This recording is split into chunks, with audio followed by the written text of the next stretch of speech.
As Ilhas Salomão não aparecem na maioria das listas. Mapas de importância. 900 ilhas espalhadas por uma extensão do Pacífico Sudoeste, tão remoto que o continente mais próximo está a mais de 1000 milhas de distância. As pessoas que vivem lá estão entre as mais pobres do mundo. As próprias ilhas estão entre as menos visitadas. Durante a maior parte da história registrada, o mundo exterior prestava atenção apenas quando precisava de algo. Terra, mão de obra, uma pista de pouso estratégica. Observou, pegou o que queria e seguiu em frente. Sobre o que nunca pensou em procurar foi a única coisa que as Ilhas Salomão realmente continham, que nenhum outro lugar na Terra poderia oferecer. É enterrado no DNA das pessoas que vivem nessas ilhas há 30 mil anos. Anos é um sinal genético que forçou cientistas para reescrever toda a história de como os humanos modernos se espalharam pelo planeta. O oceano guardou esse segredo por muito tempo. Muito tempo. Para entender o que o DNA revelou, primeiro precisamos entender quem são, de fato, os habitantes das Ilhas Salomão. São e há quanto tempo estão lá. A Melanésia não é um país, é uma região, uma comunidade cultural e étnica. Designação que abrange uma série de ilhas que se estendem de Papua Nova Guiné a oeste através de Ilhas Salomão, Vanuatu, Fiji e outros países menores. Territórios além. As pessoas que compartilham essa designação compartilham algo mais antigo que a nacionalidade, mais antigo que a língua, mais antigo até mesmo do que as tradições culturais que os observadores externos têm. Passamos séculos catalogando e nos maravilhando com. O que eles compartilham é o tempo profundo, uma presença. Nesta parte do mundo que é anterior a quase todas as outras populações humanas sedentárias fora de África por uma margem considerável. Os primeiros humanos a chegar às Ilhas Salomão não precisavam de barcos. Vale a pena refletir sobre esse fato. Há 30 mil anos, a geografia deste lugar era diferente. Parte do Pacífico era fundamentalmente diferente de o que é hoje. Os níveis do mar estavam significativamente mais baixos e a terra, massas que agora estão separadas por águas abertas, estavam conectados ou próximos o suficiente para serem alcançados por pessoas se deslocando por uma paisagem que não existe mais. As ilhas não eram ilhas. Eles representavam a extremidade leste de uma faixa contínua, massa de terra que incluía o que hoje é Nova Guiné e Austrália, e as pessoas caminhavam até elas, ou cruzou apenas as brechas mais estreitas seguindo rotas que o oceano engoliu completamente. Quando a última era glacial terminou e o mar, os níveis subiram e essas ligações terrestres desapareceram. As pessoas que haviam caminhado para o leste se viram em ilhas. Eles não tinham ido a lugar nenhum. O mundo havia mudado ao seu redor. Essa população fundadora permaneceu. Durante milhares de anos, as ilhas foram deles, inteiramente. Um mundo de pequenas aldeias, agricultura de subsistência, pesca e comércio entre grupos de ilhas, sem autoridade centralizada, sem idioma único. As tradições culturais e os dialetos falados variavam de ilha para a ilha e às vezes de aldeia para aldeia, dentro da mesma ilha. O que mantinha a população unida não era político, organização, mas algo mais antigo e durável. Ancestralidade compartilhada, presença compartilhada, o peso acumulado de 30 milênios de uso contínuo, habitação no mesmo local. Então, por volta de 1200 a.C., algo mudou. Chegou um novo grupo de pessoas, os austronésios, um termo que abrange uma ampla gama de culturas, das populações marítimas que se originaram em que agora é Taiwan, que vinha se expandindo por toda parte, o Pacífico por gerações. Eles eram marinheiros extraordinários, carregando consigo uma cultura material distintiva que os arqueólogos identificariam posteriormente através de um estilo particular de cerâmica decorada conhecido como Lapita Ware. O grupo específico que chegou às Ilhas Salomão atravessaram as Filipinas e entraram na Melanésia, e eles não estavam apenas de passagem, eles ficaram. E ao permanecerem ali, encontraram as pessoas que já estavam lá há 28 mil anos antes. Eles. O que aconteceu a seguir não foi uma substituição, era uma mistura. A chegada dos Lapita e os melanésios já estabelecidos há muito tempo, população cruzada ao longo de gerações, produzindo a população ancestral, dos quais descendem os habitantes modernos das Ilhas Salomão. Essa mistura genética está inscrita em cada genoma. As ilhas hoje é o fundamento biológico do presente. População, uma sobreposição de ancestralidades que começa com a Era do Gelo e se acumula ao longo de milênios, de contato, assentamento e casamento interétnico. Isso não é incomum na história da humanidade. Quase todas as populações da Terra carregam o gene, evidências de múltiplas correntes ancestrais convergindo ao longo do tempo. O que torna as Ilhas Salomão diferentes é o que esses fluxos contêm. Porque, enterrado dentro dessa ancestralidade melanésia fundadora, o componente que remonta a 30 mil anos, as pessoas que caminhavam para o leste antes do oceano, rosa é algo que os cientistas não esperavam.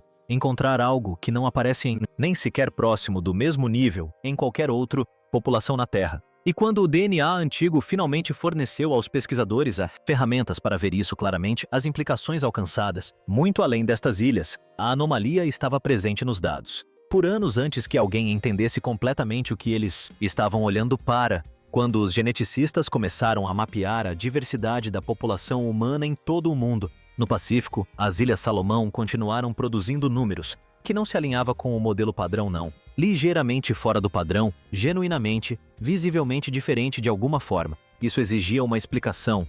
O sinal que eles estavam vendo não vinha de lugar nenhum. População humana moderna conhecida. Era mais antigo do que isso, consideravelmente mais antigo. E apontava para algo que no momento em que os primeiros vestígios foram identificados, a ciência tinha apenas começado a reconhecer como real. Denisovano. O nome vem de uma caverna na Sibéria. A caverna Denisova nas montanhas Altai, onde, em 2010, pesquisadores extraíram DNA de um dedo, osso tão pequeno que poderia caber no palma da mão de uma criança. O osso pertencia a uma menina. Ela não era totalmente humana, não no sentido da maneira como esse termo é geralmente aplicado. Ela pertencia a uma linhagem humana arcaica distinta, um grupo irmão dos neandertais que separou-se da linhagem que deu origem aos humanos modernos, centenas de milhares de anos antes. Os denisovanos eram reais. Eles tinham vivido. E então, como os neandertais, eles desapareceram. Ou pelo menos era o que parecia, porque o DNA não desapareceu. Sobreviveu perpetuado nos genomas de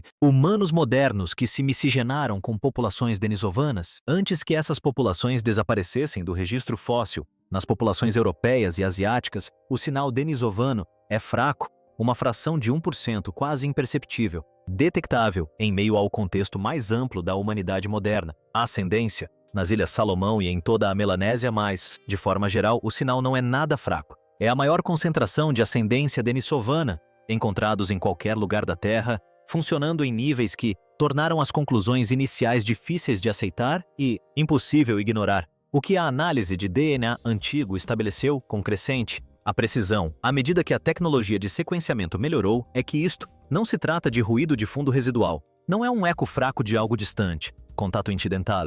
A ancestralidade denisovana presente nos habitantes das Ilhas Salomão é estruturado e substancial, e o ponto genético não há um único evento de cruzamento, mas quase certamente há múltiplos encontros separados entre humanos modernos ancestrais e populações distintas de denisovanos em diferentes épocas, em diferentes locais, ao longo do longo migração para leste através da Ásia e para o Pacífico. Mundo. Esse detalhe é extremamente importante. Como a caverna de Denisova fica na Sibéria, os ancestrais dos habitantes das Ilhas Salomão não vieram através Sibéria. Eles vieram pelo sudeste asiático, seguindo para o leste e, ao sul, ao longo de uma rota migratória costeira que o modelo padrão fora da África havia sido esboçado em linhas gerais, mas nunca totalmente resolvido. A presença de uma quantidade substancial de DNA denisovano na Melanésia, populações, mas não nas populações da Europa ou Ásia Oriental, significa que os denisovanos eram não confinados ao interior frio do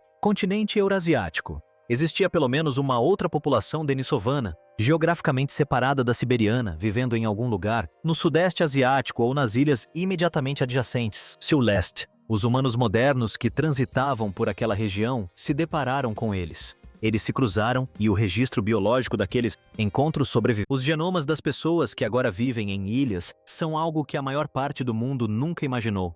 O modelo padrão de dispersão humana a partir da África não levou isso em consideração. Não poderia ter levado. As evidências só surgiram depois que o DNA dos habitantes das Ilhas Salomão foi examinado com atenção suficiente para revelar seu verdadeiro conteúdo. O DNA continha a prova biológica de um capítulo da pré-história humana que não havia deixado praticamente nenhum vestígio em nenhum outro lugar. Sem fósseis, sem ferramentas, sem arte, nada além de um sinal genético preservado no canto mais remoto do Pacífico, aguardando que a ciência desenvolva as ferramentas para lê-lo. A questão que a genética levantou em seguida foi onde exatamente ocorreu o cruzamento entre as espécies e onde, neste caso, está o detalhe que silenciosamente desmonta a versão da pré-história humana que a maioria das pessoas aceitou sem nunca a examinar de perto. A caverna de Denisova fica a aproximadamente 50 graus de latitude norte, no interior da Sibéria, a milhares de quilômetros do litoral tropical mais próximo. Os ancestrais dos habitantes das Ilhas Salomão nunca chegaram perto dela. Sua rota migratória seguia para o sul e para o leste, acompanhando litorais que agora estão em grande parte submersos, atravessando o que hoje é a Índia, o Sudeste Asiático e, eventualmente, chegando aos arquipélagos mais além. Se o sinal denisovano e o DNA melanésio provêm de uma população centrada na Sibéria, a geografia não faz sentido. As distâncias estão erradas, as raízes não se conectam. Algo mais tinha que ser verdade. O que a genética sugere fortemente é que os denisovanos não constituíam uma única população ocupando um único território. Eles eram amplamente distribuídos, diversos e adaptados a diferentes ambientes em uma vasta área geográfica que se estendia das florestas frias da Sibéria ao sul pela Ásia até as regiões tropicais além. A população cujo DNA sobrevive nas Ilhas Salomão não era a dos denisovanos siberianos. Tratava-se de um grupo distinto do sul, que vivia em algum lugar no Sudeste Asiático ou perto da Oceania e que praticamente não deixou vestígios fósseis. Uma população que existiu, que foi real o suficiente para encontrar e cruzar com humanos modernos em múltiplas ocasiões, e que depois desapareceu tão completamente do registro físico que a ciência não tinha ideia de que ela sequer existira até que o DNA de pessoas vivas revelou seu rastro. Essa ausência é, por si só, uma descoberta. O registro fóssil do Sudeste Asiático e das ilhas do Pacífico é escasso e difícil de interpretar. O clima dificulta a preservação. A geologia é implacável. Ossos que sobrevivem por dezenas de milhares de anos em uma caverna siberiana não sobrevivem com a mesma facilidade nos trópicos úmidos. Isso significa que a presença dos denisovanos no Sudeste Asiático era arqueologicamente invisível, não porque não existisse, mas porque as condições para encontrá-la nunca estiveram presentes. O genoma das Ilhas Salomão encontrou o que nenhuma escavação havia conseguido localizar. As implicações para o modelo de saída da África são significativas. A explicação padrão descreve os humanos modernos deixando a África, passando pelo Oriente Médio e depois se dispersando pela Eurásia em fluxos amplamente separados, um seguindo para noroeste em direção à Europa e outro para leste através da Ásia. O que o DNA melanésio estabelece é que a corrente oriental não estava atravessando o território desabitado. A espécie estava se deslocando por uma paisagem já ocupada por humanos arcaicos, geneticamente distintos dos neandertais encontrados mais a oeste, e se miscigenava com eles, não apenas uma vez, mas repetidamente, em diferentes pontos ao longo da rota, com diferentes populações de denisovanos carregando suas próprias histórias genéticas distintas. A comparação com a ancestralidade neandertal em populações europeias ilustra esse ponto com uma clareza incomum. A maioria das pessoas de ascendência europeia possui entre 1 e 2% de DNA neandertal, resquício de eventos de cruzamento que ocorreram quando os humanos modernos migraram para a Europa. Os melanésios carregam ancestralidade denisovana em níveis significativamente mais altos do que isso. Os encontros não foram marginais, não foram breves, foram contínuos e frequentes o suficiente para deixar uma marca no genoma que 30 mil anos de história humana subsequente não conseguiram diluir. E há ainda outra camada. A ancestralidade denisovana nas populações da Melanésia não é geneticamente uniforme. Análises sugerem que ela deriva de mais de uma população de origem, o que significa que os ancestrais dos habitantes das Ilhas Salomão não encontraram um único grupo de denisovanos em um único momento. Eles encontraram diferentes populações denisovanas em diferentes lugares ao longo de milhares de anos. Cada encontro deixou um rastro. Todos esses rastros convergiram nas ilhas e as pessoas que vivem lá hoje carregam cada um deles. Para entender o que o genoma das Ilhas Salomão faz com a história dos Lapita, primeiro é preciso entender qual era a história original dos Lapita. A expansão austronésia é um dos grandes movimentos da pré-história humana.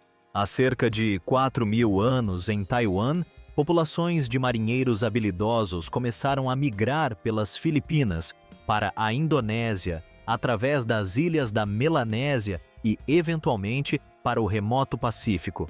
Eles levaram consigo uma cultura material reconhecível, um estilo distinto de cerâmica decorada, geométrica e precisa que os arqueólogos começaram a encontrar em uma vasta extensão do mundo do Pacífico e que eventualmente agruparam sob um único nome, lapita. A cerâmica tornou-se o marcador. Onde quer que aparecesse, indicava a presença de pessoas ligadas a essa crescente rede austronésia e surgia numa vasta área, desde o arquipélago de Bismarck, a oeste, até Samoa e Tonga, a leste, traçando o contorno de uma expansão que a linguística, a arqueologia e, por fim, a genética concordaram ter realmente acontecido. As Ilhas Salomão estavam situadas diretamente no caminho dessa expansão. O povo lapita passou por lá. A cerâmica está lá, as evidências linguísticas estão lá. Por muito tempo, a suposição foi simples. Os lapitas chegaram, misturando-se em certa medida com quem já estava presente, e a população moderna descende dessa mistura em proporções aproximadamente iguais. Era uma história bastante simples. O DNA a tornou consideravelmente mais complexa. O DNA antigo extraído de antigos sítios funerários, lapita, produziu um resultado que surpreendeu quase todos os pesquisadores da área. Os indivíduos enterrados com cerâmica lapita, as pessoas que a fabricaram e a transportaram através do Pacífico, não apresentaram praticamente nenhuma ancestralidade pápua ou melanésia. Geneticamente, eles eram algo próximo de austronésios puros, traçando sua ancestralidade através do Sudeste Asiático insular, sem mistura significativa com as populações que habitaram a Melanésia por dezenas de milhares de anos antes deles. Eles não eram uma população mestiça. Eles eram geneticamente distintos das pessoas que já viviam nas ilhas por onde transitavam. No entanto, os habitantes modernos das Ilhas Salomão possuem uma ancestralidade predominantemente relacionada aos papuas. O sinal genético lapita, tão evidente nos restos mortais antigos, foi quase totalmente absorvido. Nos genomas das pessoas que vivem nessas ilhas hoje, o componente austronésio representa uma fração do que os primeiros indivíduos lapita carregavam. A ancestralidade melanésia, estabelecida há muito tempo e que remonta aos fundadores da Era do Gelo, não foi substituída. Ela prevaleceu. Numericamente, demograficamente, geração após geração, ao longo de milhares de anos de casamentos consanguíneos, o genoma da população existente gradualmente absorveu a contribuição lapita, até que restaram apenas vestígios dela. Isso não é uma substituição ocorrendo na direção assumida pelo modelo original. O povo lapita não foi absorvido pelo vácuo. Eles encontraram uma população que vinha se acumulando no local há 30 milênios e, com o tempo, foi a sua identidade genética que se dissolveu, e não o contrário. O povo ainda está lá. A tradição da cerâmica desapareceu. Os genes das pessoas que o criaram foram incorporados a algo mais antigo e maior do que elas próprias. O significado disso para a história mais ampla do Pacífico está diretamente ligado à questão das origens polinésias. O evento de miscigenação que produziu as populações ancestrais polinésias, o momento fundador em que as ancestralidades relacionadas aos austronésios e aos papuas se uniram para gerar algo novo, aconteceu nesta região. Nas ilhas próximas da Oceania, entre as populações cuja história genética as Ilhas Salomão preservam de forma excepcionalmente clara, a ancestralidade polinésia não foi reunida em algum lugar abstrato e distante. Foi aqui que tudo foi montado, no contexto biológico preciso que o genoma das Ilhas Salomão agora permite aos cientistas reconstruírem detalhes. As Ilhas Salomão não são um corredor por onde populações mais importantes passam a caminho de outro lugar. São os locais onde ocorreu um dos eventos de miscigenação mais importantes da pré-história do Pacífico. O DNA não permite nenhuma versão mais branda dessa conclusão. As pessoas portadoras desse genoma não tiveram uma história fácil. Essa é uma subestimação tão significativa que precisa ser reconhecida antes de prosseguirmos. O primeiro europeu a avistar as Ilhas Salomão foi um explorador espanhol chamado Álvaro de Mendanha, que chegou em 1568 e batizou o que encontrou em homenagem ao rei bíblico Salomão, convencido de que havia descoberto um arquipélago de extraordinária riqueza. De certa forma, sim, embora não fosse capaz de reconhecer isso. Ele retornou em 1595 e tentou estabelecer uma colônia. Fracassou. Ele e a maioria de seus colonos morreram de doenças. As ilhas permaneceram isoladas por mais um século e meio antes do retorno de marinheiros britânicos e franceses, e o contato regular com o mundo exterior só foi estabelecido na década de 1800, quando navios baleeiros começaram a parar para comercializar suprimentos. O que se seguiu ao contato regular não foi prosperidade. Foi uma devastação de um tipo particular e deliberado. A partir da década de 1840, uma prática conhecida como blackbirding, recrutamento de trabalhadores negros, se disseminou pelo Pacífico. Navios percorriam as ilhas, recrutando trabalhadores para plantações na Austrália, Havaí, Fiji e até mesmo na América do Sul. Quando o recrutamento falhava, o que acontecia frequentemente, os navios recorriam ao sequestro. Vilarejos inteiros eram tomados. As pessoas capturadas eram transportadas para plantações onde eram submetidas a condições de trabalho brutais, alimentação inadequada e violência rotineira. Eles eram nominalmente classificados como trabalhadores assalariados. Na prática, muitos nunca receberam pagamento algum, e aqueles que receberam quantias tão ínfimas que chegavam a ser irrisórias. O tráfico de pessoas continuou até o início do século XX. A perturbação populacional que causou foi profunda e duradoura. As Ilhas Salomão tornaram-se uma colônia britânica em 1893, administradas com investimento mínimo e considerável indiferença. Então, em dezembro de 1941, a Guerra do Pacífico chegou e as ilhas foram transformadas da noite para o dia em um teatro de conflito que nada tinha a ver com as pessoas que ali viviam. O Japão ocupou o arquipélago. Os fuzileiros navais dos Estados Unidos desembarcaram em Guadalcanal em agosto de 1942 e iniciaram uma campanha de 6 meses de extraordinária ferocidade para retomá-lo. 20.000 soldados japoneses morreram. Milhares de americanos morreram. As águas entre Guadalcanal e as ilhas da Flórida acumularam tantos navios afundados que o trecho recebeu o apelido de Iron Bottom Sound, Estreito do Fundo de Ferro. Os próprios habitantes das Ilhas Salomão, donos desta terra há 30.000 anos, viram-se envolvidos numa guerra entre impérios estrangeiros que lutavam por uma geografia estratégica que por acaso ocupavam. Não foram, contudo, totalmente passivos. Ao longo da campanha, os habitantes das Ilhas Salomão serviram como observadores costeiros, fornecendo informações às forças aliadas com considerável risco pessoal. Um homem, Jacob Vusa, foi capturado por tropas japonesas, torturado e morto à baioneta, mas ainda assim conseguiu escapar e retornar às linhas americanas para alertar sobre um ataque iminente. Ele foi condecorado com a Estrela de Prata pelos americanos e recebeu o título de Cavaleiro pelos britânicos.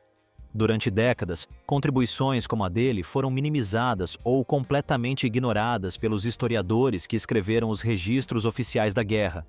A independência chegou em 1978, mas não trouxe estabilidade. As décadas seguintes foram marcadas por governos de curta duração, conflitos étnicos entre comunidades em Guadalcanal e na ilha vizinha de Malaita, uma guerra civil conhecida localmente como As Tensões, que durou 5 anos e matou mais de 200 pessoas, e uma luta contínua contra a pobreza tão arraigada que mais de 75% da população ainda depende da agricultura de subsistência ou da pesca para sobreviver. O motivo pelo qual essa história pertence a uma discussão sobre DNA não é incidental. É esse o ponto principal. A população que possui a ancestralidade genômica mais significativa do mundo do Pacífico, as pessoas cujos genes contêm respostas para perguntas sobre a pré-história humana que não podem ser encontradas em nenhum outro lugar da Terra, passou os últimos 4 séculos sendo escravizada, colonizada, bombardeada e marginalizada. A ciência quase não aconteceu, o conhecimento quase não foi recuperado, E as pessoas que tornaram isso possível ainda estão, em praticamente todos os aspectos mensuráveis, entre as menos favorecidas e menos ouvidas do planeta. O que o Genoma das Ilhas Salomão reescreveu não é uma nota de rodapé da pré-história humana. São vários os capítulos que todos pensavam já estarem resolvidos. A rota de dispersão humana da África através da Ásia era compreendida em linhas gerais antes das descobertas de DNA na Melanésia. Os humanos modernos deixaram a África. Eles se deslocaram pelo Oriente Médio. Eles se espalharam de leste a oeste pela Eurásia. Alguns deles continuaram para leste através do Sudeste Asiático e eventualmente chegaram ao Pacífico. Essa estrutura não está errada, mas foi elaborada com uma resolução muito baixa para capturar o que realmente estava acontecendo ao longo da rota oriental.